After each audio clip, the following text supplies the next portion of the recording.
ইরানে মার্কিন হামলায় আপাতত বিরতি এলেও মধ্যপ্রাচ্যের সংঘাত থেমে নেই। ইয়েমেনে হুথিদের নতুন হামলা, সৌদি আরবের পাল্টা অভিযান এবং কাস্পিয়ান সাগরে ইরানের জাহাজে হামলার অভিযোগে পরিস্থিতি আরও জটিল হয়ে উঠেছে। ফলে যুদ্ধের প্রভাব এখন নতুন নতুন অঞ্চল জুড়ে ছড়িয়ে পড়ার আশঙ্কা দেখা দিয়েছে।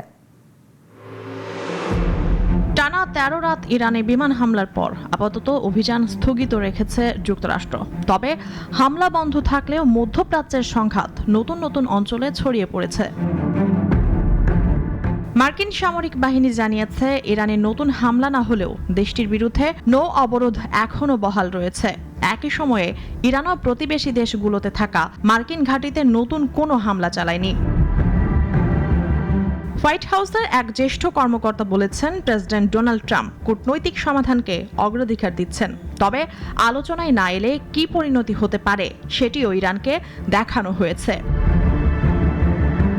এদিকে নিউ ইয়র্ক টাইমসের এক প্রতিবেদনে বলা হয়েছে, সংঘাত আরও ছড়িয়ে পড়ার ঝুঁকি, অস্ত্রের মজুদের ওপর চাপ, উপসাগরীয় মিত্রদের উদ্বেগ এবং বৈশ্বিক জ্বালানি সরবরাহের সম্ভাব্য প্রভাব বিবেচনায় নিয়েই আপাতত হামলা না বাড়ানোর সিদ্ধান্ত নিয়েছে ওয়াশিংটন।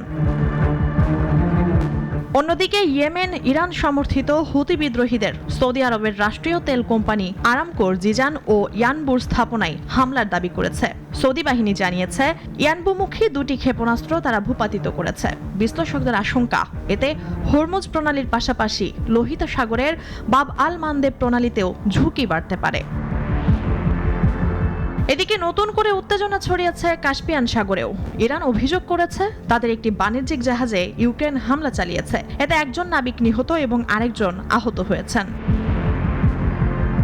এ ঘটনায় ইউক্রেনের ভারপ্রাপ্ত রাষ্ট্রদূতকে তলব করেছে তেহরান। যদিও ইউক্রেনের প্রেসিডেন্ট ভ্লাদিমির জেলেনস্কি দাবি করেছেন, রাশিয়া মধ্যপ্রাচ্যের ব্যবহারের জন্য ইরানকে গোয়েন্দা তথ্য সরবরাহ করছে। মুনিয়া জুথি, নাগরিক।